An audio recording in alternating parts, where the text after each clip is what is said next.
Everyone, welcome back to another art episode of Crypt of the Unknown. I am drawing the Mandalorian, and who's here with me? I'm the Critical Android, Webb, the Critical Android. You might know me from the Crypt of the Unknown podcast. Yes, my co-host. Hi, I'm Troy McClure. You might remember me from such self-help videos as Get Confident, Stupid, and Smoke Yourself Thin. And Living in America. That's a James Brown song. That's not a self-help video. Well, you never know. But yes, I do know. I own the album. Not in an animated world. But, this is... Okay, so to start off... You're showing off a pen. Yes. So, all the way back, I don't know how many videos it was, like 2 or 3, the Alice in Wonderland video, I said that I was going to do another video showing off the Fudenosuke Tombow Brush Pen. And it is this brush pen, so this is that video that I promised back then. Still getting used to it, still haven't got the hang of it. Inconsequential to what's going on, I'm going to be drawing the Mandalorian. Obviously I didn't want to make a boring-ass picture, so I do add a little bit to it. But while I'm doing the drawing, Webb and I are going to talk about Mandalorian Season 2, so expect spoilers and the like. Yes, definitely. So, now, considering I haven't watched Mandalorian Season 2, what happens in it? So it goes pew pew pew, bang bang, little guy, happy face, sad face, other guy, taller guy, masked guy, pew pew, bang bang. That's all that happens. Okay, so I didn't miss much is what you're saying. No, not at all. Okay.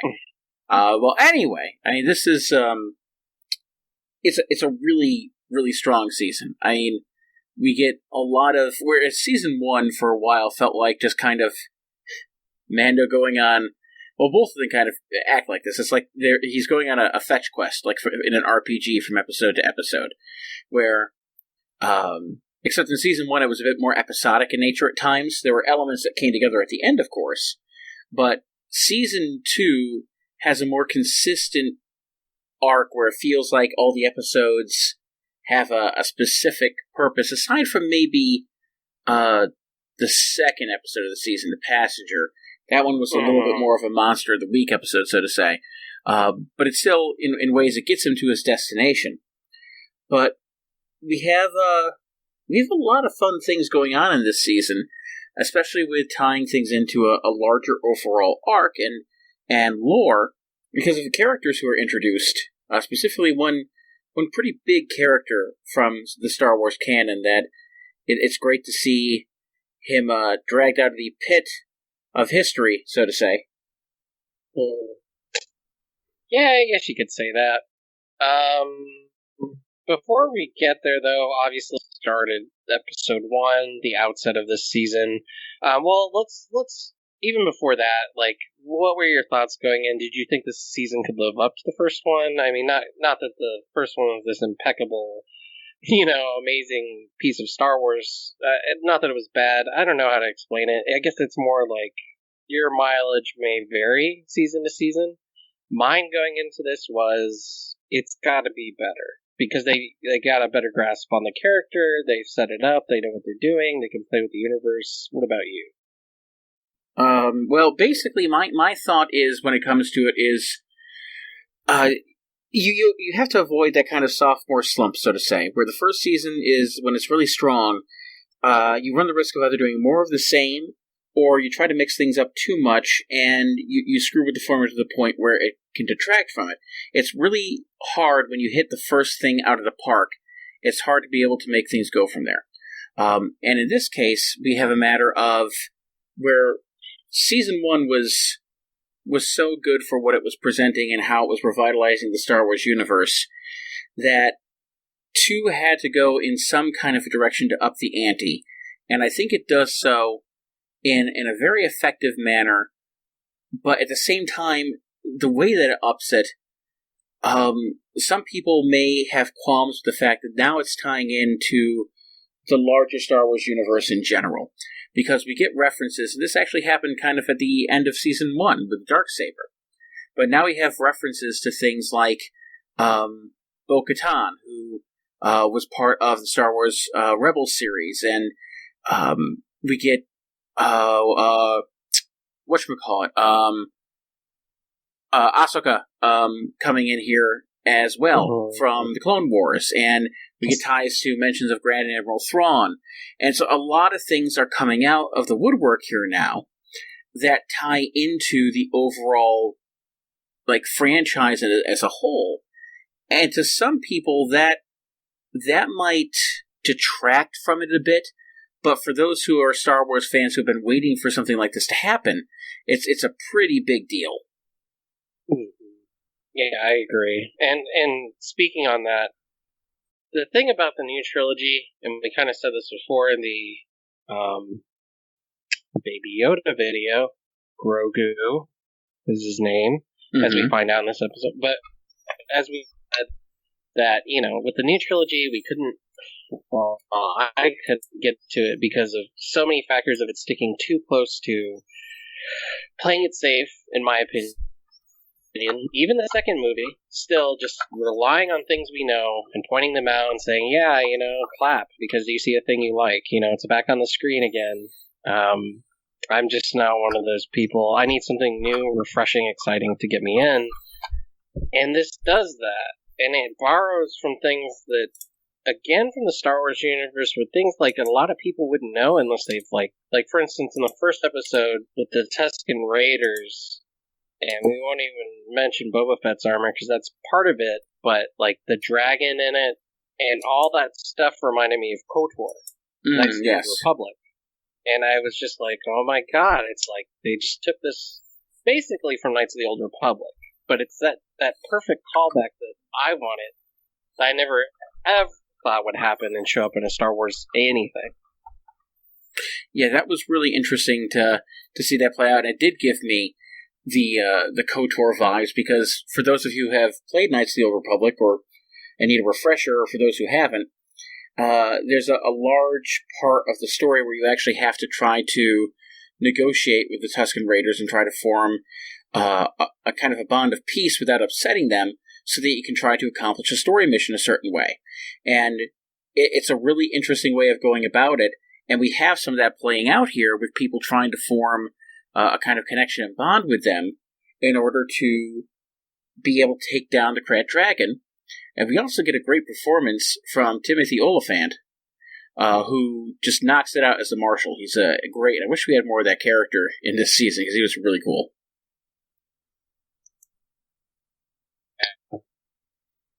And him wearing that we find out is Boba. That was, effectively in this way was nice, as opposed to him just showing up in his armor and going pew pew pew bang bang. Hey, it's me, Boba Fett. Remember me? Clap. And Oliphant's having the armor kind of gave that air of mystery, where we're like, well, why does he have it? Obviously, we know what happened to Boba Fett on this planet, but why does he have it? So it raised questions while also getting you excitement, as opposed to, as I say, the character just showing up and, having to be a baby seal and clap about it. So, yeah, good performance. I did like that they finally used the jetpacks, because I was, wanting that for so long. I was like, when is he going to use the jetpack? But, Boba Fett himself shows up at the end of the episode after they kill the dragons. And he does not look good. And it's the same actor who played Jango Fett. Yes, Tamara Morrison. Tamara, yeah. And he's a really goddamn good actor. I have seen him in a lot of movies, especially Once Were Warriors. I was going to say, Once Were Warriors, he played Jake. Yeah, Jake the Snake, or the Musk.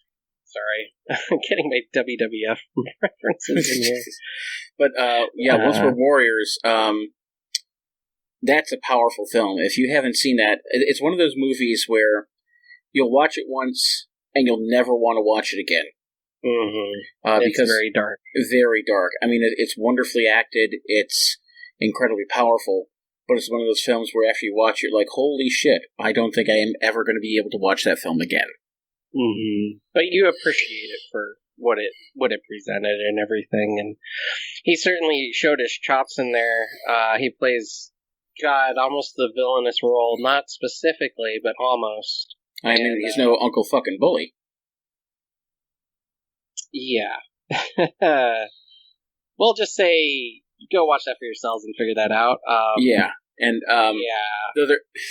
Did you see Aquaman? Mm-hmm. Did you see the scrambled egg scene in Aquaman? Do you remember that? Don't.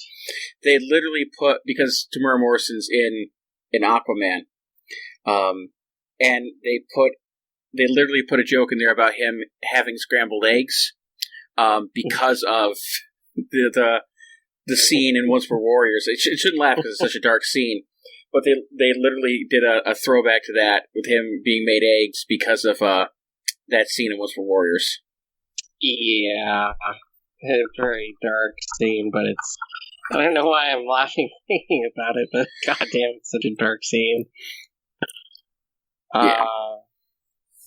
But yeah, so he's up as Boba Fett. It was cool. I didn't like what he was wearing because I just wanted him to be in something else. I don't know why, but he's like bald. His face is all scarred. He's all messed up, and that's it. The end of episode 1. They leave you on that cliffhanger. Then, as you said, episode 2, the White Spiders, basically keeping a Smashing Pumpkins song, but it is horror movie esque Monster of the Week, and I appreciated that, though. It was cool. It was like one of the best episodes for me.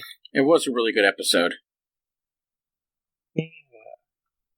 I appreciate seeing them take chances on things like that show us the greater universe that we never get to see in the movies. Yeah, that's a big part of it that's really kind of cool like that. And not to mention, the way that episode plays out almost has kind of like a horror movie vibe to it in a way, with how it ends, with the massive amount of spiders that come after them, and that feeling of isolation on a stranded planet, and how the rebels just come to his rescue and just kind of leave it at that. It's got a great. It's got a great monster movie kind of edge to it at that point in time, and it really helped that episode to stand out. But man, that was you also get the sadistic Grogu eating that woman's children. I didn't know how to feel about it because he's just hungry. I don't know if he knows any better, but he's just hungry, but it's like he's killing your children. I didn't know how to feel about it. And he was told numerous times to stop. Little bastard. Yeah, but he's a baby. As we learn, not a complete baby, because apparently he's trained a little bit in Jedi temples and whatnot, so I don't know. It's just a weird thing that they threw in there that worked, but it was so bizarre. But it kind of cheers you up later when you see the family get back together, when the Mandalorian and Grogu go to this water fishing place, and he runs into Bo-Katan, who you said was in Rebels. She was also in Clone Wars. Yeah, and she played a big role in that. And Bo-Katan,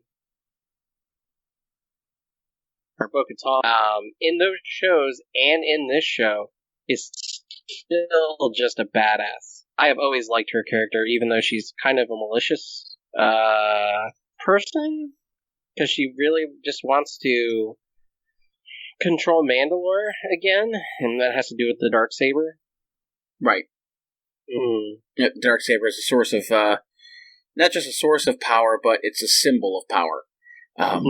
It's a very special lightsaber, but at the same time, it's not quite a lightsaber, but what it symbolizes for that culture is that's what makes it so important, what it symbolizes, and how one obtains it rightly and fairly. Yeah, and going back to Knights of the Old Republic, if I'm remembering correctly, Darwin fought in the Mandalorian Wars, and that the dark sabers were kind of the answer to the Jedi's lightsabers, so that they could defend themselves, and also their armor being a part of that. So it all kind of ties in back together, and it makes sense why that's such a powerful weapon in the Mandalorian, which is not even in the Creed, as our Mandalorian would point out, but Bo-Katan's still a cool character.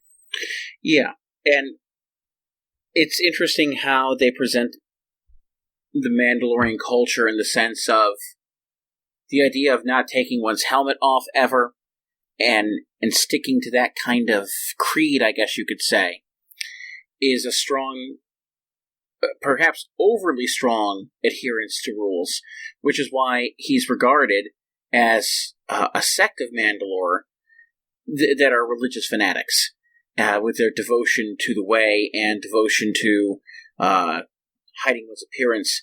So it kind of sets this varied background, and it makes sense too how cultures have different elements to them. So for him to be part of a certain sect gives him this kind of background, and also varies up the Mandalore culture to a point where it makes things, I guess, feel more fleshed out. Mm-hmm. It's a good addition to things, and it gives excuses for why, whenever you see Mandalorians and other elements of the Star Wars culture and Star Wars fandom without their helmets on, so you can tell they're not all like fake Mandalorians or something. No, they're just not part of that very hardcore sect. Right. They're like, yeah, I've read the Bible once Christians, not like I go to church every Sunday Christians. Right. Yeah, that is the way. That is the way. That is the way to describe them. Yes, it is. This is the way. Side question. So going back to episode 4, you remember the scene where they're like Luke and Obi-Wan go into the bar, and the bartender's like, "We don't serve their kind here," and he's like, "What?" And he's like, "You're droids. They're gonna have to wait outside." Mm-hmm. I've heard people say that the reason he says that is because they're like against having droids in the bar, but I've always read it as no, it's because the Imperials were searching for droid, right? I think if I remember, because mind you, this isn't canon anymore, because there was a book, or there is a book, called Tales of the Mos Eisley Cantina, Mm-hmm. and it talks about the various patrons in there, and people who are there, and I can't remember exactly if the logic for that was put in there, but I don't think it had anything to do with the droids. I think he just hated droids because they don't buy drinks. Okay, that makes sense. I always read it as a kid is because, well, the Imperials are searching for 2 droids. They don't want droids in there right now. No, I think it was straight up, droids can't buy drinks and they would just take up space in the bar. Oh, okay. I think that's what it was, but I could be wrong. It's been a while since I've read Tales from Mos Eisley Cantina. Okay. Yeah, same here. And I have read that book. I never finished it. I don't remember how far I got. But either way, I mean, they still allow me in there, and I have the death sentence on 9 systems. You got a death sentence on 12 systems. I'll be careful. You'll be dead. You'll be dead. Oh, Dr. Evazan and Ponda Baba. You know what I don't like about that, though, with Ponda Baba? You know how they cut off his arm? Yeah. Why is the arm bleeding if a lightsaber would cauterize the wound while cutting? Maybe Obi-Wan has a certain way of using a lightsaber to make it to where he bled out to scare people more. That's weird. Do you smell that? Because it kind of smells like a bullshit explanation. I mean, he is a Master Jedi. You know what, though? I've actually talked to Obi-Wan recently. tried to send him a photo and an email, but he said I couldn't because, Jedis can't have attachments. It's forbidden. But,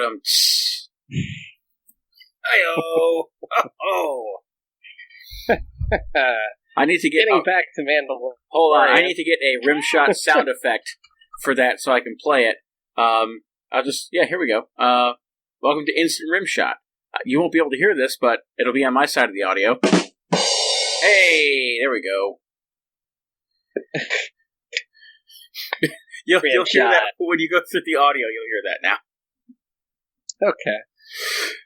Famously, people might remember us saying rimshot on this podcast another time, but it wasn't a sound effect. It was a person, a Varney person. About a dog. Yes, it was Jim Varney calling his dog's name. Jim Varney did not appear in The Mandalorian Season 2 because he's been dead for quite some time now. Sadly, yes. And we don't really get an awful lot of pets in this, though I think Cara Dune adopts like a weird ferret at one point in time, briefly. At least fed him some food. Yeah, but we do get good performances, and that's all that matters. Speaking of performances, I'm going to get us back on track to Mandalorian. Episode 4. I just mentioned Cara Dune. Weathers. What do you want from me? I mentioned Cara Dune. That was on point. No, you did. I'm just kidding. Episode 4, Director Weathers, who lives is also a well-known boxer, also a well-known good actor, also apparently a director, and I can't believe he directed this episode because it's actually really good. This might have been his directorial debut. I don't know if he's directed anything else. I don't know.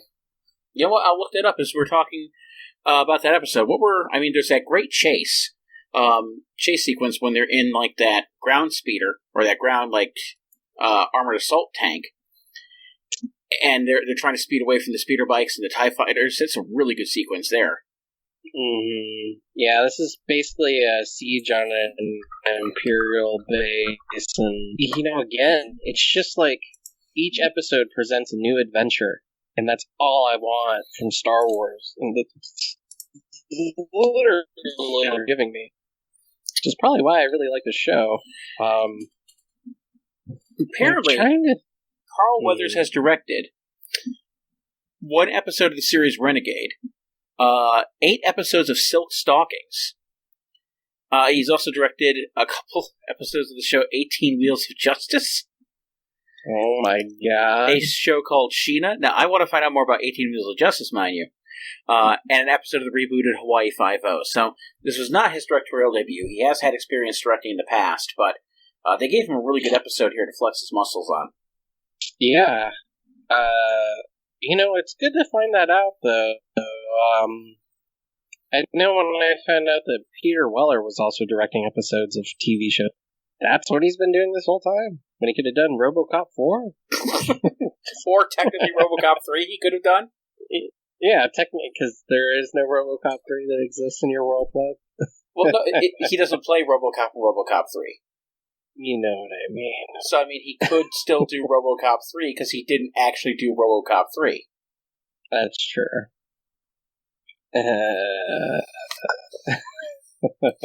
Just less said about that movie, the better. Just have him redub all the lines. That's fine. I have feelings. Episode 5. Well, actually, before we go into episode 5... I don't know anyone... There's something about episode 4 I wanted to mention.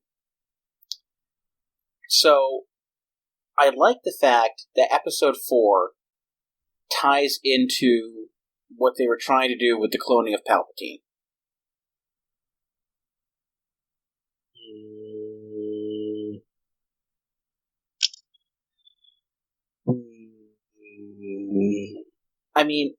I don't like the fact that episode 9 just has Palpatine return as a villain. I think it's a stupid cop-out. Of course. But that film did a piss-poor job of being like, oh, Palpatine's back, how'd that happen? They just kind of gloss over everything. But at least now, thanks to this, they do the setup of that, because we find out that this wasn't a military installation that they were going to, like they thought it was. They thought it was an abandoned military base, or at least a derelict one. But instead, it's a research lab where they're researching cloning, and they're trying to clone. They don't outright say it, but we can infer that they're trying to find a host body for Palpatine. See, here's the thing. I finished season 2 about 3-4 weeks ago, 5, 6, I don't know, a long time ago. So I don't remember that part, I gotta be honest.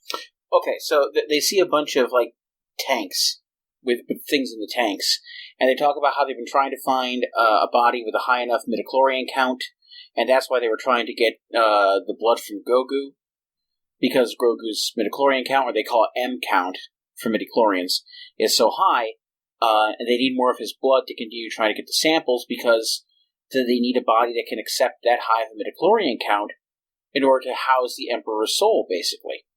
And they feel like getting Grogu's blood is a secret to that because of his insanely high midichlorian count. So they put that in there without explicitly stating that they're doing it for Palpatine.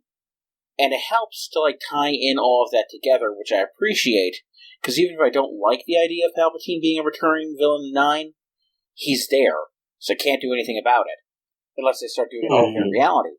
But at the very least, they set things up to be able to make that happen. Well, that's pretty cool. I didn't pick up on that at all, or if I did, I don't remember it. Well, it's kind of like a saving throw, so to say, for what 9 botched up so terribly. Yeah, well, 7, 8, and 9, but yeah. I still like some of what 8 did. I can test that it took chances, which I appreciated. Not all the chances were great, but at least it took chances, and I respect it for that. I just don't understand why some of the decisions were made for a large side quest on a casino planet for no reason. And okay, so here's the thing. I know this is off topic from The Mandalorian, but it really bothers me, and I have to discuss this. So in Season 8, you know how ultimately Ellie Sattler decides to leave Jurassic Park to become an admiral in space, and she crashes her ship into the Star Destroyer by ramming it at light speed, remember? Punk Rock Admiral, yes, I remember. Yeah. So, here's the thing that I don't get. So, why did she take so long to crash the other ship? Because there was no chance of survival, she knew it. Everybody else was just being, shot down, by the Star Destroyer as they were trying to descend to the planet below. What took her so long to crash into the other ship? I mean, she was just staring there for, the better part of half an hour, watching people get shot to death. Why didn't she crash into the ship earlier? That's a good question. It's almost like characters' motivations don't make any sense. It didn't make a lot of sense. Not to mention trying to hide everything from Poe Dameron, just creating more issues. That part got me. I don't know. It was kind of messy, but I still like the fact that it took chances. Mandalorian takes chances, though. Yeah, I was just gonna say, or why he couldn't just tell Poe what the hell was going on? Like, hey, Poe, this is the plan. Then he would have been like, oh, okay, that sucks for you. Yeah, I know. What's the big deal? But anyway, I digress. That's a whole other conversation. Yes, but yeah, the fact that it took chances, they just didn't work for me. Those chances, but we'll talk about it again someday. I'm sure we will. I guarantee we will talk about it more. Yeah, but taking chances. Speaking of taking chances and doing things fucking right, they cast Rosario Dawson as Ahsoka Tano. It's great casting. Amazing casting. Yeah, and it's like everything about the setup, her taking down this platoon of soldiers and just making perfect Jedi threats where she's she's not saying outright I'm gonna kill all of you, but she's basically saying yeah, if you don't do what I want, I'm gonna kill all of you. Right. It's I like where she is now because obviously she's not a Padawan anymore, and she feels like she's out for blood a little bit more than she does in the animated character version of her. Yes, obviously things have just gotten real for her since Clone Wars, and there's a maturity about her, but also much more of an edge to her in terms of she's more than willing to kill, as we see. There's just nothing about her that's holding back, I guess you could say. She's trying to, obviously, as Jedi, stay away from the dark side of the Force, but she seems to be willing to do whatever is necessary in order to accomplish her goal, and in this case, as we find out, she's hunting Thrawn. Thrawn, probably one of my favorite Star Wars characters ever. I mean, at least in the Thrawn trilogy. I don't know how they'll use him in any live-action crap, but God, what a great character. And, her that, you can tell, like, where the budget starts and ends. Like, they build something, and it's like, okay, good, and put it there, we'll shoot from this angle, we'll get it done. In the case of this, they actually have, like, a whole woods setup, and the way it looks, the way the woods look, and just the way they use the camera to scope on the moon in the background, everything about, like, the setup of the way this planet looks is just very aesthetically pleasing to me. And she even reveals to our friend the Mandalorian that Baby Yoda has the name. Obviously, we've said Grogu, and I don't know. There's just something cute about him saying Grogu, and then he just turns to look at him. He's like, "Yes, it's adorable." Yeah, it's goddamn adorable. And I don't know.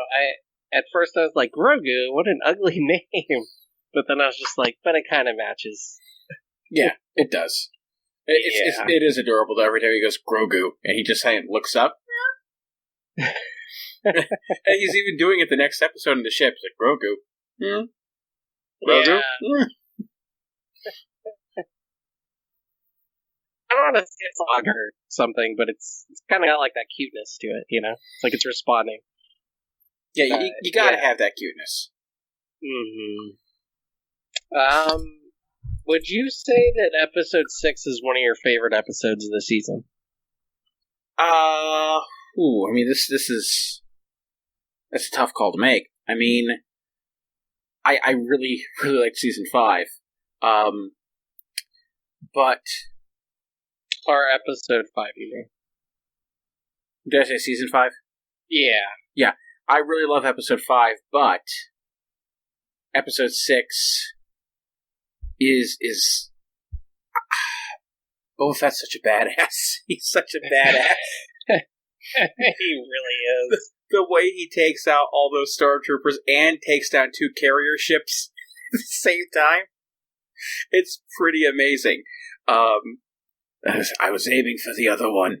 It's like, no, you weren't. You ass. You knew exactly what you were doing. It helps that this episode is directed by Robert Rodriguez, who knows how to do action quite well. Mm-hmm. And that comes into play extremely well as we're able to watch Boba Fett working straight up hand-to-hand combat or melee combat, whatever he needs to do, smashing like stormtrooper skulls apart, watching that plastic fly. And it's so great watching him go to town, even without his Mandalorian armor on. And, between him and Fennec having that great gun battle, there's a lot to enjoy in this episode. So, yeah, this could be the season's best episode. It's definitely up there. I think I don't want to channel Batman 89 too hard, but you remember where like the Batwing just shows up? No, I don't. Wow, nope, I don't remember that at all. Yes, you remember it. Yes, I do. Of course, I do. And it's just like, oh God, what? Oh my God, That's cool. Like, I had that kind of same feeling when Slave One just starts to appear in the sky, and it just starts to descend. I was just like, holy fuck, it's Slave One. Oh my god, I know what's going down right now. Yes. Yeah, it was just like kind of that same feeling of like, oh man, it's going down now. And, I mean, aside from the fact that Grogu is basically using like the Jedi Finding Force app on the stone there. It's not Tinder, it's Finder, where you can just find force sensitive people. Yeah, exactly. For a match. He's just swiping left the whole time. Oh my god. And he's like, oh, I like this guy. The one robot.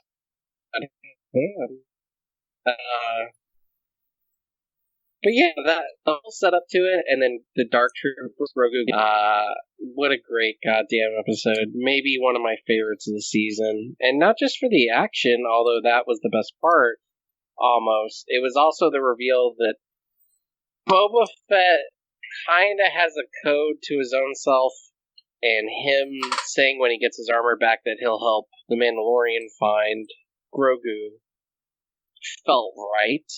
Like, it felt like good character development between very little we know about Boba Fett and the setup of him returning in more episodes, which I didn't think I'd want, honestly. I didn't even think I'd want Boba Fett, but they somehow pulled it off, in my opinion. Yeah, and now for us to have, to find out at the end, we get the book of Boba Fett coming up. Oh, man. What's his name? Bib Fortuna? Yep. Kills Bib Fortuna. I cracked up so hard. That was pretty amazing. Just, shoots a freaking hole through his chest. Yeah, at the end of Bib Fortuna. He's like a gangster now, so he's all, like, fat and overweight. He's, like, basically becoming his own Jabba Hutt. He's just fat with luxury. Yeah, and because Boba blows a hole through him, kicks him off the throne, and just parks his Mandalorian ass there in the most badass fashion. It's pretty amazing way to end the season. Yeah, very cool. But that awesomeness starts here, and the other thing I really like about it is we get a reappearance of one of the coolest sound effects in film history with the sonic mine that he shoots at Slave One to take down one of the TIE fighters that's pursuing him. Oh, yeah. Because I remember watching in Episode 2, this was probably the best part of Episode 2, the movie, Attack of the Clones, is when they're doing the fight between Obi-Wan's Jedi Starfighter and Jango's Slave One in space. And Jango deploys that sonic mine, where all of a sudden the theater becomes, like, eerily quiet because, like, sound condenses, and then that as it, like, explodes outward. And we get that same thing happening with the sonic mine. It's wonderful to see that happen again. I love that weapon. Yeah, it's almost like it's like one of those sounds that never leaves you. It's like the shields in, like, Sonic or something. They go wow, or the ignition of a lightsaber. Exactly. It will never leave you. Those are like timeless sounds, which we never give enough credit to sound effects in movies sometimes. No, but that one was great to see that return, and I just really liked all of what this episode did. It was probably the best in terms of just frantic action from start to finish, and it was just amazing. I do very much love that episode. It's season again. But episode 6 is easily my favorite from the season, even though I don't want it to be, because it doesn't have the kind of character advancement that the other ones do. And I did kind of find that idea of, like, oh, just sit him on this rock. it's kind of ridiculous. I did like the fight, though, the struggle with him going to try and pull him off, and he just keeps getting thrown back. He really is powerless when it comes to the Force. Yeah. But it's the struggle that I like. Again, I honestly didn't think that Grogu was going to get taken. I thought they were going to fight him off, and they were going to, like, try and run away again, as they always do. And no, it surprised me. He actually gets taken. Yeah, he does. But that leads into episode 7. Mayfield returns. Mayfield played by Bill Burr, who, again, surprise, surprise, just really kind of nails it. Yeah, he does. I think it's Mayfeld as opposed to Field, though. I thought it was May. Oh, well. I think it's Mayfeld. Well, either way, he kills it. Yes, he does. He does a goddamn good job. And they actually, like, they didn't, like, because when you see Bill Burr in season 1, and they do the whole heist or prison escape thing on the ship, his lines and like his performances, while still good, and in line with his character, was very subjugated to the fact that he had to only say a couple lines and do certain things, very minuscule. And in this one, they actually give him time to kind of show off his character more when he runs into one of his superiors as they're getting into this Imperial base under disguise. Yeah, plus what I really enjoy about this, too, is how we have a kind of philosophical debate between Mayfeld and Mando about his religious code and the exceptions that he's making to it. And he's really challenging him on what he believes. Because as he points out, for somebody who's supposed to never take off his helmet in the view of people, he's already taken off his helmet once to put on this new helmet as part of the disguise. So how is that any different than the fact that, he's not supposed to take off his helmet? He already has. So what exceptions is he making? Like, where does your religious line in the sand, where is it drawn? Or is it even drawn in the sand? Like, as opposed to, like, are you doing it on Durasteel? He's pushing him to question some of what he stands for. And it's interesting to see that being played off of Mando for someone who has been so devoutly over the top that back in season 1, he almost died for the sake of not wanting to take off his helmet when he desperately needed treatment.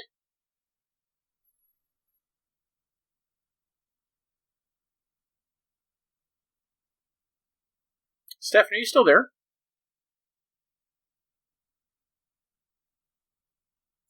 Sorry.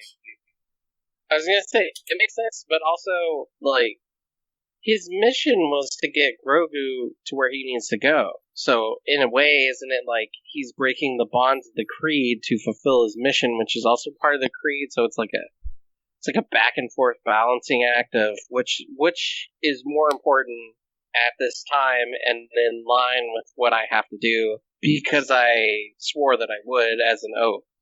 Because he has to get Grogu back. I don't know. Where's the line drawn? Yeah, and that's why it's such an interesting debate to see unfold, and why Bill Burr's character, in this sense, is really interesting to watch that watching that unfold.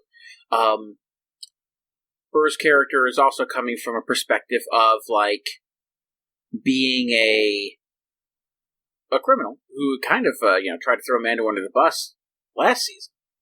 So they already have a complex relationship, to put it mildly.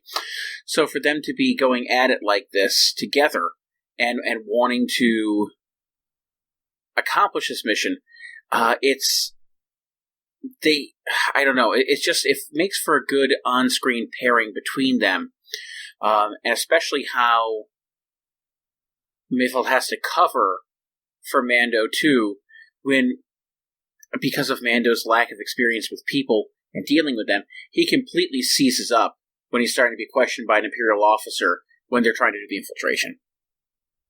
Right, and apparently it was his officer in a war they fought in together, and the officer is playing it off as like, yeah, we lost a bunch of troops, so what, who cares?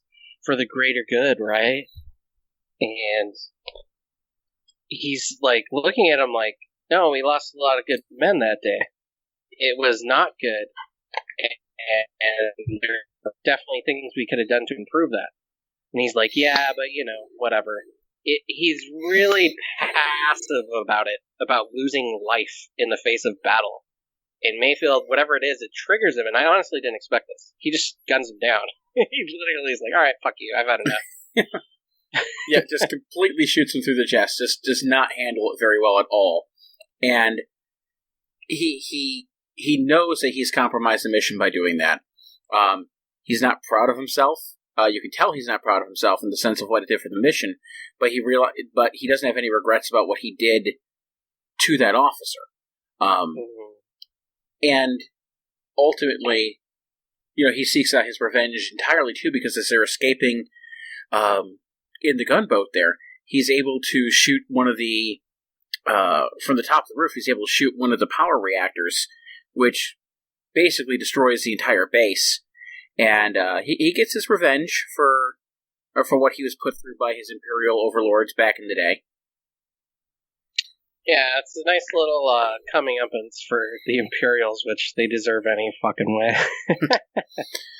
But I don't know. Like, the setup for this at first, I wasn't sure of. Like the battle on top of the runner, where they're trying to get the supplies back to the Imperial base. That was cool because they kept like mixing it up on the basically the people of the land there. Obviously, don't like what the Imperials are doing. And that whole setup was interesting, but I think it was only interesting because the fighting just kept raising the stakes, because they're trying to plant bombs on these Imperial, carriers. So that part, while the episode started, I wasn't sure if I was going to like it because of that. Like, it was fine, but again, it's not the action that gets me through the show, it's the drama.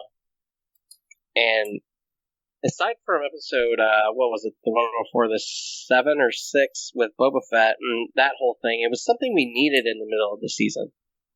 So getting back into this episode, I wasn't sure if I needed more action just yet, because I really dig the drama. I dig the idea of, like, the Westerner style, like an old Western where, the guy comes into a town, everyone's looking at him, and he's got a job to do, whatever it is. That's the kind of stuff I like in this show. And, adding Grogu was nice, but now we don't have Grogu, so what's going to be the surface level stuff that keeps me drawn in? And this was another episode where, because of Bill Burr's character, it kept me in. And I'm thankful for the action, but it was his character that made me keep enjoying it. Well, you get kind of a whatchamacallit here, almost like a Road Warrior kind of sequence when they're trying to transport the Rhydonium from, the center of town out to the Imperial base. And you got the pirates who are trying to pillage or blow it up, but it's that same sense of like when they're going after the oil tanker in Road Warrior. Everybody's trying to get it, and they just have to fend them off. So the main difference, though, being that in this case, Rhydonium is explosive. So if they travel too fast, they're all dead. So it requires more of a slow speed chase, but that just leaves more time for combat and Mando to try to use everything at his disposal to shake these pirates off. They're trying to follow them and blow up the shipment. So it's a tight sequence that ends up working really well. And there's also more of a humane side to the Empire in that sense, because when they do get the Rhydonium to the base, there's a celebration like they've triumphed over the odds. That's true. And that's interesting to watch that play out. It's kind of fun. Yeah, you don't really get a lot from the Empire in the old movies, aside from bad guys, and the occasional, stormtroopers running through the hallways, alarm blaring, and then Darth Vader's, commanding people saying, hey, we got to get to my ship or something. There's not a whole lot. So it is interesting to see how the Imperials do things and handle protocol. And, again, I can't remember exactly why the Mandalorian had to take off his helmet to scan his face to send a signal or whatever it was, because it's been a minute. But the whole setup was done very well. Well, the thing that I didn't understand about that part was that apparently they need a facial scanner to be able to access the officer's terminal. But unless there's a database of faces in there that would have access to it. What's the purpose of scanning the face? You know what I mean? Yeah, I didn't get it either. Like, it would make sense if there was a database on there. So then, yeah, you'd have to scan his face to access it, and then it would match one of the faces on record, and it would allow access. But why just scan the face unless there's a system database to match it up with? That part confuses me, unless they're worried about droids versus humans accessing it. But you'd think the Empire could have a database of all the faces stored in there. I mean, it honestly didn't make sense to me either, but then again, can you hear that scene where it's the two stormtroopers are trying to shoot a rock? It doesn't work. That's pretty fantastic. Maybe that's just how they, maybe that's just how they roll. You know, they suck at everything. but that was specifically played for comedy. Specifically played for comedy. But this sequence is a plot-heavy device, and unless they had some way of like uploading his face in there in advance so that he could access it, that part didn't make much sense to me. The only other thing, like I said, that could have, in my mind, made it have more sense is if they just wanted to make sure it wasn't droids accessing the terminal, so they wanted to ensure it was a human face. That's the only thing I could think of. Yeah, but then again, couldn't like droids like just R2-D2 it anyway? You think? I don't know either. It was a crummy plot point, in my opinion.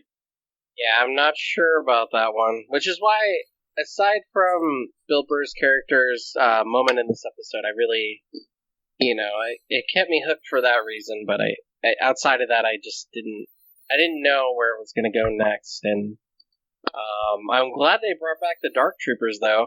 I have certainly read that there's a lot of comic books and novels about them, but I've actually never read what they were about, so I was pleased to see them. Yeah, it was good to see them come back. I mean, they're significantly overpowered, but that's kind of, I guess, what makes them a threat, and you need that threat. Because as much as our main protagonist is interesting in that sense of being a threat, I'll be honest with you, as much as I hate to say it, Moff Gideon isn't an intimidating figure. At least to me, he's not. He just seems more like a high-level bureaucrat who has a lightsaber. But he doesn't strike me as intimidating in the way that Vader was intimidating. Or even the way that General Grievous was intimidating for what that's worth. But I don't find him to be like an imposing threat in that sense. With the Dark Troopers, yeah, I'll believe that. Well, it's because, and I agree with you, but I think it's because, well, first off, Moff Gideon, he's kind of old. He's not in tune with the Force, like Vader was. He's just, like you said, a bureaucrat, an older gentleman wielding a sword. Not very intimidating, which is probably why the Mandalorian gets the better of him in Episode 8. I should say Episode 8 of Season 2, not the actual Episode 8. Right. But, yeah, I guess that's why that happens. At the end of the day, and I think this plays off the actor who plays him, I forget his name. Giancarlo Esposito. Yes. He's better at being more of the calculating, cold, thoughtful bad guy as opposed to, hand combat. And that's not to say that they did a bad job in that fight choreography. It was fine for what it was. Clearly they set it up in a way to where the Mandalorian did feel like he had to be on his toes for it. A little bit overwhelmed. I think the Dark Troopers did it in, though, for him more. And the Dark Troopers themselves, as you said, overpowered. I kind of saw them almost like Terminators. In a way, yeah. They're just like cold machines that are carrying out a mission. They're not going to tell you it's wash day or not, but they're definitely intimidating in that capacity. They are, and as we get into that final episode of the season, where they're trying to stage their rescue of Grogu, and we get the Dark Troopers. Just one of them managed to get through the doors as Mando was trying to shut them and keep them out. First of all, who fucking stores Dark Troopers in the airlock? Who stores them in the airlock? That's the part I don't get. Why is the Dark Trooper storehouse also an airlock facility?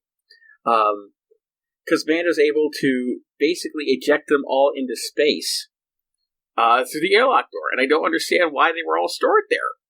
They almost like there's maybe a deleted scene, or there should have been a scene where they're like, "Where do you want the Dark Troopers, sir?" And Moff Gideon's like, "I don't know, put him in the airlock." And the guy like didn't want to question him, so he's like, okay, right, the airlock." And then meanwhile, Moff Gideon goes over to somebody else and is like, "I don't know why that man is asking me where to store the dark trash."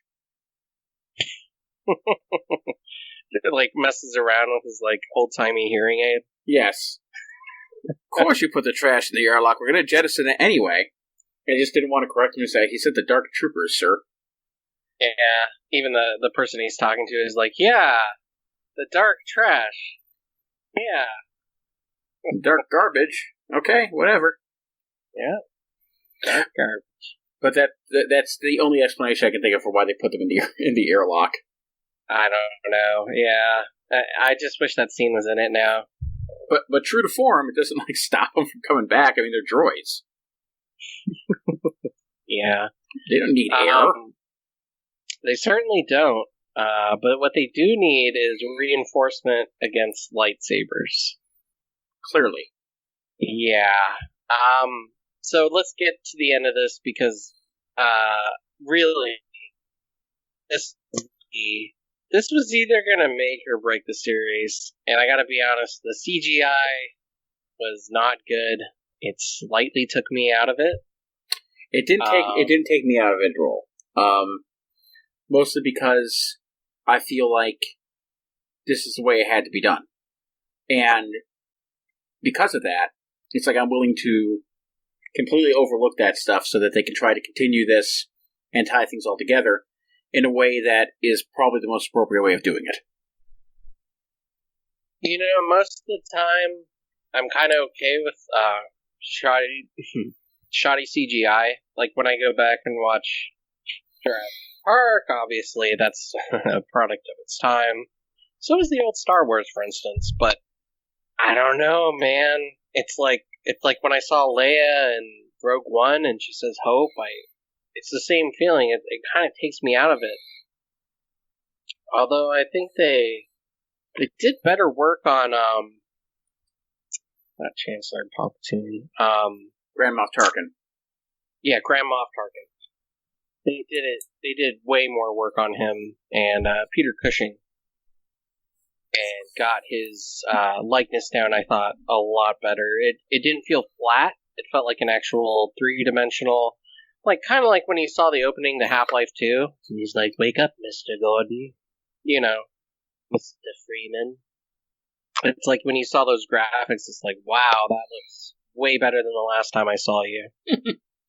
And I just kind of feel like they did a better job there than in Rogue One than they did with this character at the end of Episode 8. Oh, gee, the movie with the massive budget did a little bit better than the TV show.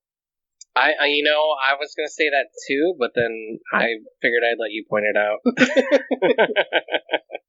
No, look, what it boils down to here is that at times I want directors and writers to be able to tell the stories they want to tell.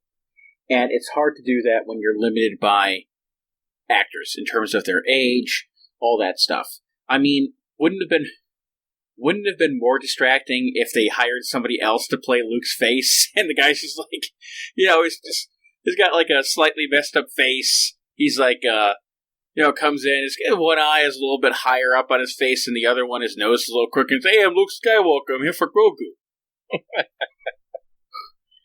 To tell me that wouldn't have been a little bit more off-putting if, like, I don't know, Evander Holyfield walks in there and it's like, I'm Luke Skywalker, I'm here for Grogu. No, not at all. Wouldn't have been off-putting if former heavyweight champion of the world George Foreman came in, or Oscar De La Hoya comes in. I don't know why I'm going for boxers. I don't know why either. or I don't know if Liam Neeson shows back up. Oh God! No, I'm not Qui-Gon Jinn. I'm Luke Skywalker. I'm here for the child. Idiot glory count is off the rails. I tell you. Billy Connolly comes in. It's like, I'm here for the child. Here for the child. What's the group? You know who they should have brought back? Who? I don't know if they could afford him, but they should have brought back Samuel L. Jackson's character from episode 3. Should have just brought back Mace Windu, who was dead by this point in time. No, but here's the thing. Even Samuel Jackson's like, look, Jedi could fall from great heights and survive. There's no way I got taken out by that lightning. Okay, fine. You know what? I'm kind of on board with that. I would be totally down with that. They've done it before in Force Unleashed. They could do it again in the main series now. Okay, fine. But you still, it wouldn't have been distracting to you, or more distracting, if Hugh Grant showed up instead of Mark Hamill's redigitized face. Okay, I'll give it to you. Maybe Hugh Grant's teeth would have turned me off a little bit. Well, the point of what I'm trying to say is, if they wanted Luke Skywalker in there, they had to do something. And I think this is a better alternative that pulls me less out of the show than if they just recast the role.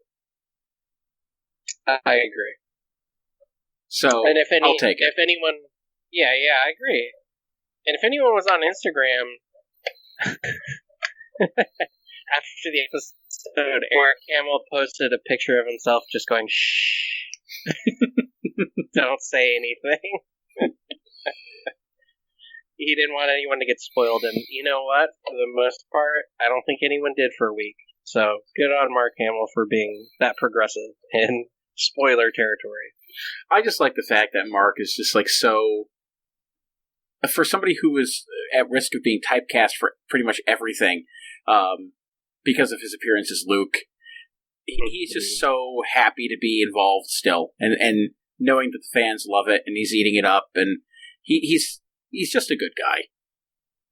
I mean, he did play Cockknocker. Let's not forget. It's true. Which was a total play on his whole everything he's known for. So yes. Yeah, Mark's an awesome guy. He is, and I forgot. Man.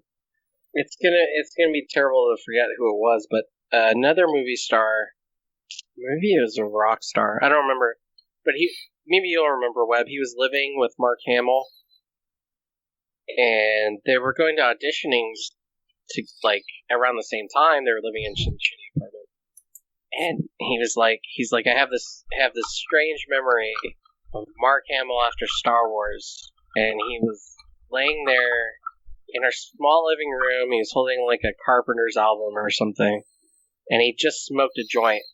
And he's like, I don't think I'll ever be big in Hollywood or something like that. And then, of course, the next day Star Wars dropped, and he's like the biggest star in the world. And I always had that idea in my head of like Mark Hamill just sitting there in his own living room in some crappy apartment in LA smoking a doobie. That's Mark Hamill, in the 70s. It's like, Mark is such a cool dude. Like, nothing will beat that. He's just so cool. Well, I mean, this is the man who, when he found out that they were doing Batman the Animated Series because they cast him in a side part for one episode, was just like, have you casted Joker yet? Can I audition for Joker? Will you please let me audition for Joker?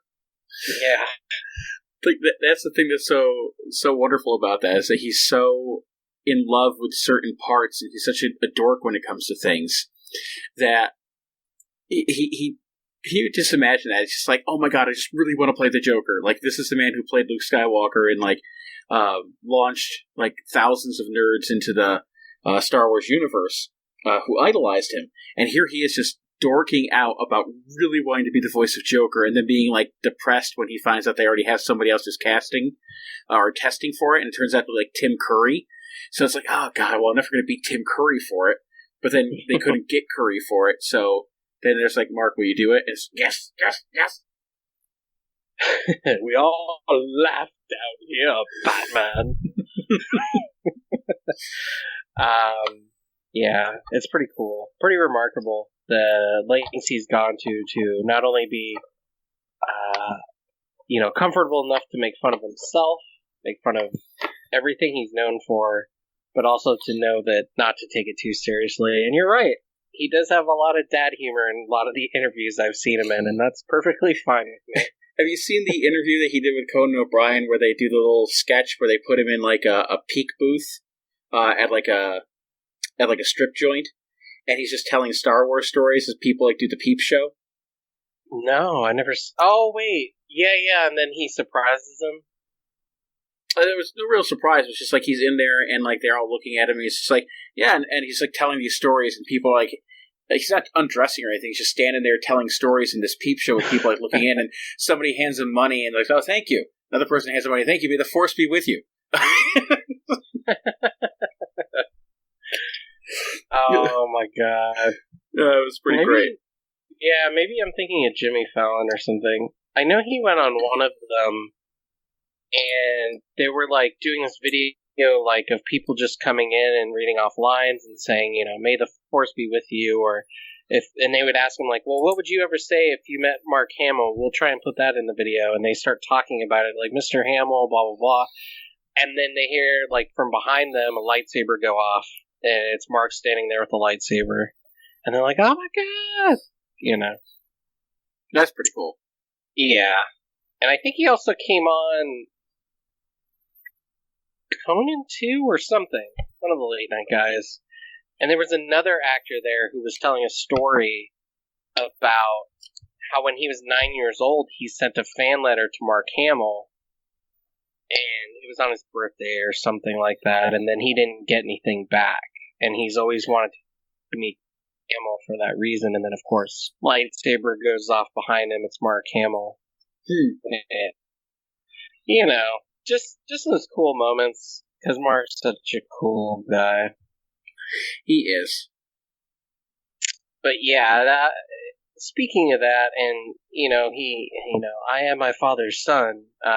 People compare this last scene of season 2, episode 8, where he takes down the Dark Troopers as the same exact kind of vibe from the scene in Rogue One where Vader takes out all the rebels in the hallway to get the plans to the Death Star through the hallway and back to Leia. Did you feel any vibes from that? I didn't get that at all. I got that, but the thing that separated it for me is that when it's Vader, it was so much more like terrifying. Like, it was almost horror movie-esque with watching Vader rampaging through, partially because it was people he was murdering and not droids. But also because of just the way Vader was just manhandling people, like using the Force, like throw them around with no issue, and just with this almost like Terminator ferocity, like a robot with no compassion, no remorse. So I got that kind of comparison. I was thinking the same thing when I was thinking, okay, they're giving him like that Rogue One moment of getting to see Luke in action as a full-fledged Jedi. Mm-hmm. But that Rogue One scene is, to me, one of my favorite moments in Star Wars film history, because it is just so completely badass. And it was the best scene in the movie to me. But, my gosh. And maybe you want just a Darth Vader movie of just watching him exterminating the Jedi. And here, I didn't get that feeling from seeing that happen. I had my thoughts when I saw the green lightsabers. Oh my god, it's got to be Luke. Well, actually, when I saw the X-Wing, it's like, please tell me that's Luke. It's got to be Luke. And then, sure enough, it's like, oh, holy shit, this is amazing. So I was really, really happy about that. Yeah, I wasn't for sure because I expected to see more X-Wings after the first one. I was like, okay, Is this like a battalion of rebels, or is it just one? There's just one, okay, and then now there's a Jedi. Okay, well, it has to be Luke, right? And I kept looking at the hands, and I was like, oh wait, one glove. It's Michael Jackson, of course. Of course it is. Yeah. Oh wait, the glove isn't red. It's Luke. Never mind. Yes. Hard to in that black and white camera for a little bit there, but yeah. But it came as quite a shock. And again, the CGI took me out of it a little bit, but that didn't matter because the scene afterward, Mandalorian, we get to see that touching moment of them basically saying goodbye. And, it's kind of weird seeing without the helmet because, like, as I'm doing the drawing here, you have to remember there's a head under it. And you kind of see how bulky his armor is, which helped with the drawing here as well. The bulk of the armor really sticks out when you see the actor underneath it. It's true. Yeah, it's kind of crazy. But that armor needs to be bulky, considering the punishment that it takes and the way that it can just deflect blaster bolts, whereas, like, the plastisteel armor that the stormtroopers wear does nothing for them. Because he's wearing Beskar armor, right? Yes. Yeah. So the blaster bolts just go flying off of that thing. The impact of them still obviously hurts at times, depending when he's getting like a barrage of things thrown at him. But it's bulky armor, and it just shows dedication to the Mandalorians. When you have a full set of Beskar armor like that, yeah, it's a lot. Yeah, I could barely wear my meat flesh armor, and I'm already tired after like 6 hours of work. Yeah, I know. Look at that. But yeah, I thought it was a fitting ending to season 2. I don't want to give people the impression that I'm not a big Star Wars fan, but I'm not as into Star Wars to say like something Resident Evil, of course. But growing up, I mean, Star Wars was a huge part of my life. So the fact that we're getting all these things, sometimes it's very validating to know that Star Wars not only meant a lot to me, but it meant a lot to other people. But at the same time, it's almost like the Marvel movies. Like, I only need so much to be happy. And as we learned with Boba Fett doing his thing, he's getting his own show. And with all the other shows, it's like, I didn't need that many shows. I need maybe 1 or 2 a year, maybe 2, and you're doing 20 or something ridiculous. Well, yeah, I mean, I guess that's the thing. Like, when Episode 1 came out, it felt, even though the reactions to it over time have obviously been very mixed, but when Episode 1 came out, there was no denying that it felt special. Like, the return of Star Wars felt special. And even Attack of the Clones and Return of the Sith, those also felt special. When Force Awakens came out, it felt special until I saw it, and then I realized this isn't special at all. And then it was just after that was the glut of films where each year they had either a canon, like a main story, or a side story. Main story, side story they wanted to do. And it just felt like it was driving that dead horse into the ground. It no longer felt special. Mandalorian feels special. It feels like this is something that was always meant to be, and it finally came to fruition, and it's amazing that it did. I would like to see it continue, and a direct spin-off with Boba Fett, I'll take that. But they're going to do more with this, and probably going to beat that into the ground too. It has a chance of working as long as Favreau stays in control, I think. Just kind of like the same thing that Marvel did with Kevin Feige in control of that cinematic universe. By keeping one person having the reins on things for creative direction, allowing directors to kind of do their thing, but still having an overall game plan, it made the Marvel movies work in a way that few franchises have ever worked before. I think if you kept him at the head of things for these series, you could make things work. because he's shown that he's capable of writing and directing. Because he's written and directed a number of these episodes himself. And that has really helped keep the quality up. Because as we know, one of the things that really damned the Star Wars films was the changes from like J.J. Abrams to Rian Johnson to what I think would have been, I think it was Colin Trevorrow that they were going to use before they stopped him from doing it and gave it back to Abrams. And that change in directors without a direction didn't help matters for the films. But Mandalorian has a clear and concise direction because of Favreau's involvement and his work on all of it. Right. And not only that, but I think he writes every episode this season except for one, I think. I'll double check that. I know it's damn close.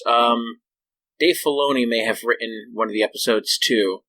I'll double check here for you fast. Mm-hmm. According to this, it says, let's see. According to this, Favreau wrote 1, 2, 3, 4. He wrote all but 2. They had Rick. I'm gonna butcher his name. Famuyiwa wrote and directed one of the episodes. And he's worked on other things as well. He's worked on The Chi. He's worked on television film Confirmation. Directed and wrote the 2002 film Black Sugar. Talented guy. And the episode that they gave him was... well, he's actually done a couple. He did, in season 1, he did the second episode, as well as the 6th episode, The Prisoner. And in this one, he did The Believer, which was the episode, the penultimate episode of the season. So they gave him those. And then Dave Filoni, who wrote and directed the 5th episode, the one with Ahsoka. Filoni has been involved in a number of things, including Avatar: The Last Airbender, the series, not the film. And he also worked on an extensive amount of the Clone Wars and Star Wars Rebels. So this guy knows his shit, because he's been versed in Star Wars for a while now.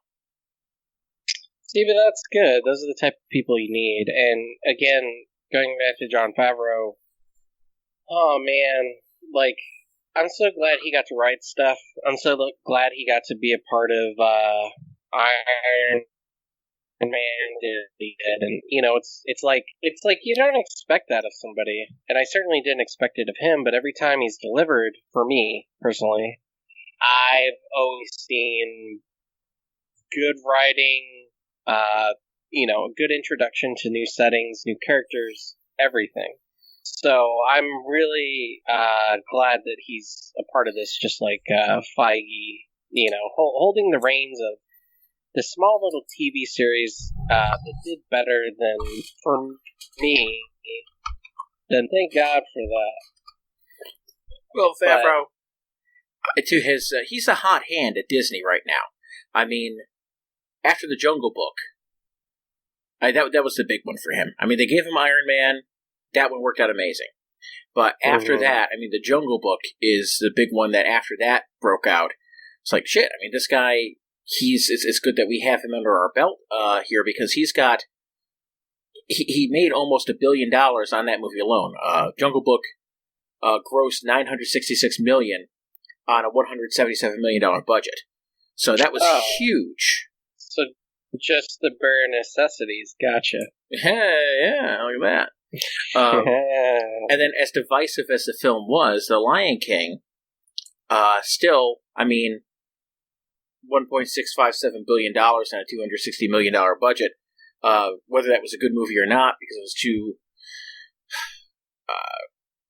I guess, close of a remake, if you will, can't argue with the amount of money he made from them.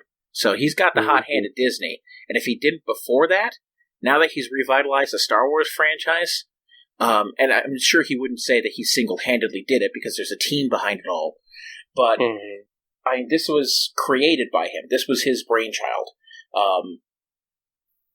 So for him to bring this to the table and for it to succeed to the level that it has, he is the best thing Disney has going for them right now in terms of anything. because the Marvel Cinematic Universe has been virtually put on hold for a while now. They've got some movies in the can that they can't release yet because they're waiting for. Well, they were trying to wait for theatrical releases after COVID was hopefully going to die down. That didn't happen. No. And they've got the TV series that are coming out, like WandaVision, which will be out soon, actually. I think it's within like next week here. So they got things that are coming out. Mm-hmm. But it's Feige's got the hot hand right now. And they, for good reason too, because he's knocked it out of the park with Mandalorian. Yeah.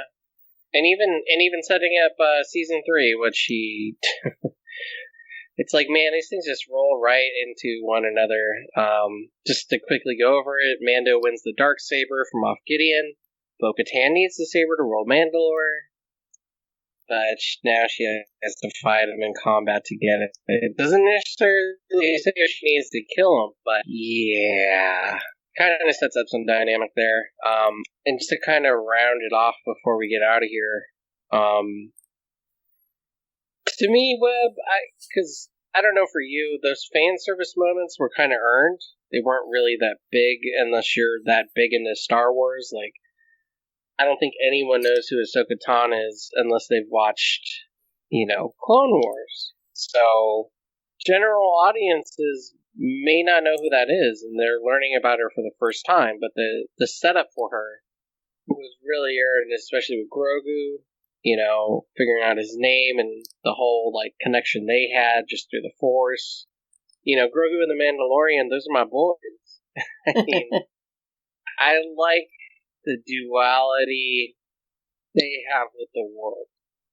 And I like them as I don't want to say Grogu's his partner, but almost like a father-son relationship. So It's always worked for me, but the whole thing leaves questions to be answered. What will happen to Grogu? Will we see him again? What did Gideon need his blood for? I think that was kind of answered. Yeah. Maybe. Palpatine clone. Yeah, Palpatine clone. And will the Mandalorian, what will he do now with the Darksaber? Is this leading up to him having something to do with Mandalore? I guess we'll see. But overall, what did you think of the season? Was it better than season 1? Did you like where it ended? Tell me your thoughts. I like where it ended. I mean, it leaves enough up to the imagination for us to wonder what's going to happen, which I appreciate. Certainly ties itself into the greater canon as it is, but without making it inaccessible to people who are non-canon familiar, or I should say not familiar with canon. It makes them able to invest in this without having to understand too much of all the background. So in that sense, it all really works well to keep excitement going, but I think it also told, for the most part, a pretty strongly self-contained story, just like how the first one did, the first season. We got to see the character arc play out from Mando. But this one leaves on a bit more of an open-ended cliffhanger, which isn't as strong of a finish. I don't think it stuck the landing as much. I think the first one did really stick the landing because we had this growth in terms of a powerful finish. We had some characters who passed away or, sacrificed themselves for the greater cause. So it had more impact. For this, though, I feel like the ending wasn't as strong. It kind of just sacrificed strong writing or a strong finale for a surprise, which, granted, I was happy with the surprise, but it feels like this was deliberately left to be open-ended where, let's say Mandalorian never got a Season 2. At least Season 1 ended on a note where, okay, I'm going to bring Grogu home, and boom, do-do-do-do-do-do-do-dun-dun-dun-dun-dun. It could be done over there. Yeah. So, that's how I feel about that. Did I still like it more than the first season? I did like it more than the first season. I think it was stronger from start to finish. Loved it. Just it didn't stick the landing as well. Is that enough to detract it from being better than the first season? No. I just, well, we'll have to see how the setup goes, or how the setup continues from here. What did it set it up for? Right. And that's kind of the problem with entertainment nowadays. It's like, did a really good job, but can you do it again? And make me love it right now. Go. You know, especially in the world of like entertainment, where it's like, I'm surprised they actually get away with releasing episodes every week, because it's like people just want the Stranger Things thing. The Stranger Things release schedule where it's just like all at once, Netflix style. So I'm kind of surprised they got away with that. I guess also it's because of COVID, and The Boys did the same thing on Amazon Prime, so it makes sense. But yeah, forever pulled it off in season 2. It's hard to do that, I will say, because I've certainly written a lot. Webb has written a lot, and man, once you have something good, it's like, okay, now write a sequel. It's like, I feel like John Carpenter on Halloween too. Like, where's my bottle of whiskey? This crap something out real quick. You know, I don't want to, and that's kind of hard to do. I mean, like Webb, you're on Channel Critical. You cover seasons of Frasier all the time. Like, there's got to be like a up and down on the show, right? Oh well, the problem when you're doing a show like Frasier is that show has 24 episode seasons. Oh my god! And you find out very quickly that one of the biggest problems with American television over history has just been too many episodes in one year. Like, you don't need all those episodes. You could have half of that, 13, and be fine. And cable networks have discovered that, for the most part. Because back in the 90s, if you and I were going to be watching a show, or even in the early 2000s, early to mid-2000s, if you're watching a show, that thing is 20 episodes, 24 episodes, 22, whatever it be, in a season. It wasn't until the cable networks started taking over more and more forcefully where that schedule got truncated and shrunk down. I mean, I think channels like HBO were doing that all along, but that wasn't the norm. HBO wasn't the powerhouse in terms of television series, even though it had things like Oz, which was one of the earlier like big name cable shows, even before The Sopranos, that were doing daring things. But network television, NBC, CBS, ABC, Fox, were still the big things, and they were dedicated to longer seasons.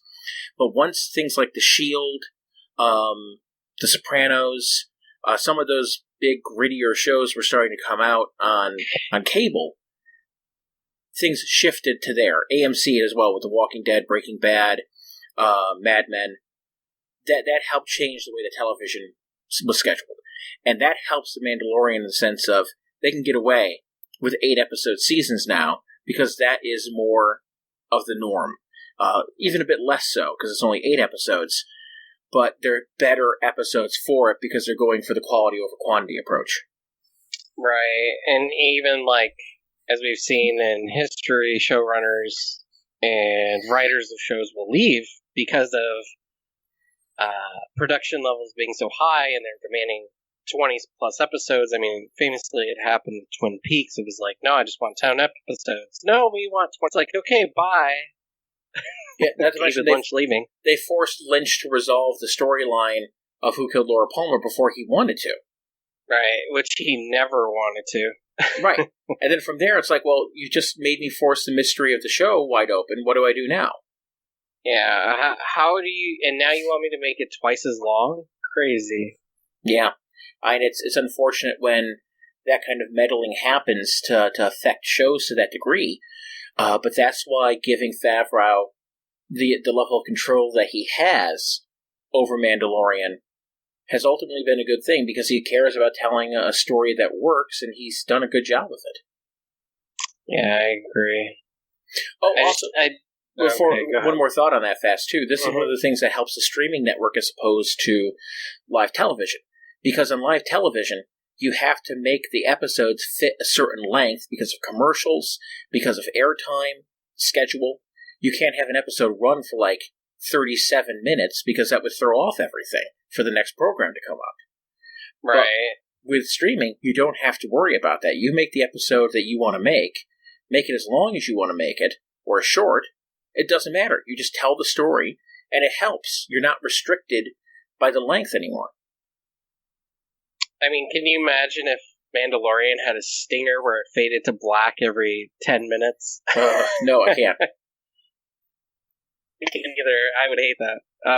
Thank God for streaming services in a way, because I got so tired of that, and it's hard to go back to Star Trek Next Generation now, which I've been watching this week for some weird reason. But yeah, I'm thankful for those little things.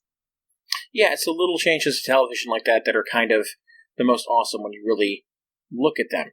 Are streaming networks ultimately possibly going to hurt television in the sense of making good programs kind of fall by the wayside because of the competition for networks and people having to buy up all these streaming packages? Yeah, there's certainly problems. But does this format help with some creative liberties? It does. It certainly does do that as well. And that's something to be grateful for. Yeah, I agree. And for anyone watching the art, I didn't mean to do 2 Mandalorian art videos in a row. This just sort of kind of happened. I had a friend actually send me a Mandalorian toy, and I just was like, I just want to draw this. So that's how it happened. But, we're going to get out of here.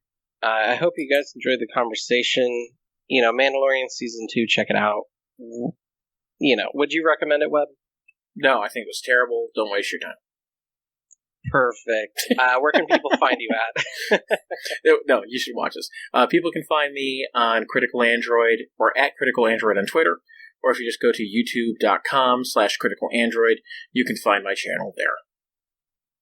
Awesome. And I am Cyberpunk Holiday on Instagram. We will check you guys out later, and I will have another art video next week or sometime.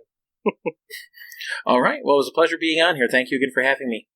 Yeah, thanks for being on. Good night, everyone. This is the way.